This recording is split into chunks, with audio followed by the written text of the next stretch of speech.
In this question, they say a man who is colorblind has a wife with normal vision and there is no history of colorblindness in their family.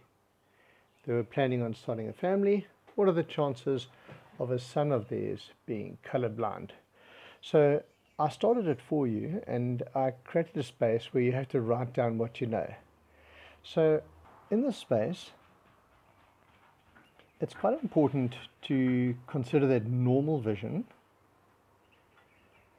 is dominant and red-green colorblind is recessive. So I'm going to start by writing normal vision.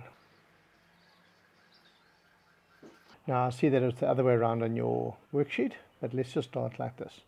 Now if normal vision is the dominant, I'm going to choose an N for normal vision, and I mentioned this in the previous video. So a capital N for normal because it's dominant, so it gets a capital letter. The red-green colorblindness condition gets a lowercase of the same. So lowercase n equals, and I'm going to abbreviate this, red-green colorblind. And now we can start with the parents, the P1 generation.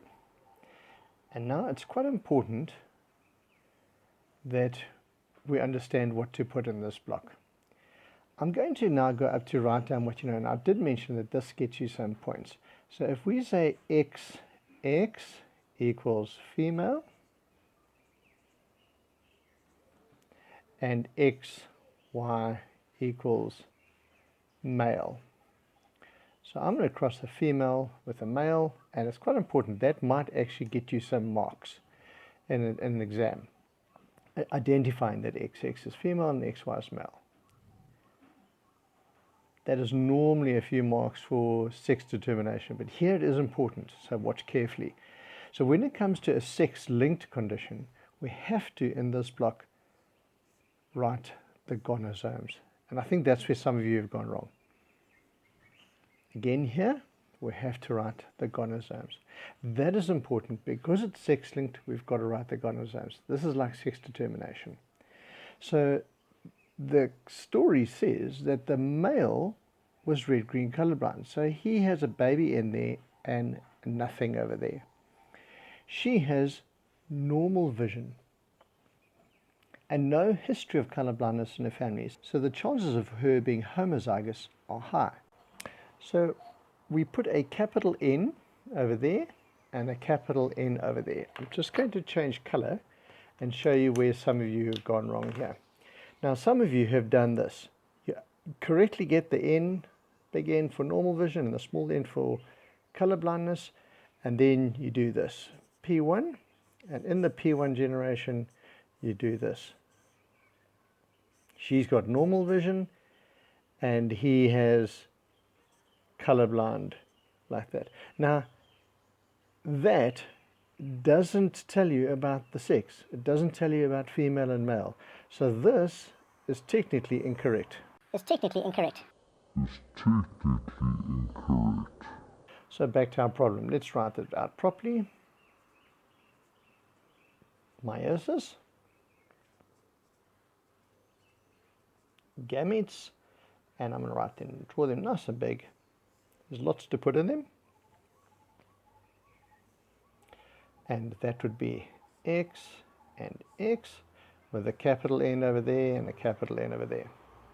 This would be X and Y with a small n and a small y. Barking spaniels. Right, now the F1 generation. So let's write the F1 generation. We draw a punnet. We put these gametes on the top row. That's his just because they're closer.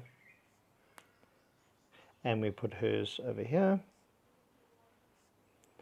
Big N, small n. All right, so let's do the cross.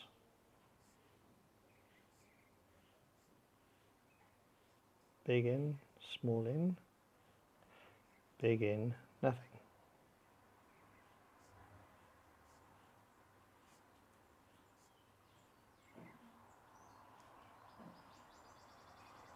And now, just because I've too little space here, I should write it here, I'm going to write it over here.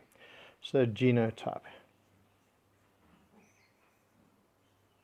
I'm going to give a separate little explanation of genotype, phenotype, so I won't go into the details there now.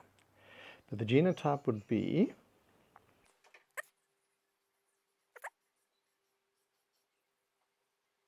that is a complete genotype. I'm going to go into details on how to do that just now.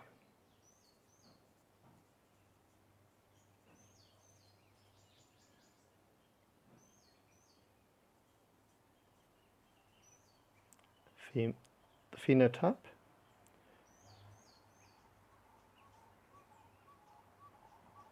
normal vision female is to normal vision male. So notice that all the offspring have normal vision, but you can also see that the females are all carriers. So if they have a colorblind father, all the daughters will be carriers of the gene. There's a 100% chance that the females are carriers of the gene because of that small n on all possible daughters. Right, that's it. Just remember, you have to put the gonosomes in the parents and carry those gonosomes all the way through. It's a little bit like sex determination. It's very important when you have sex linked to include the gonosomes.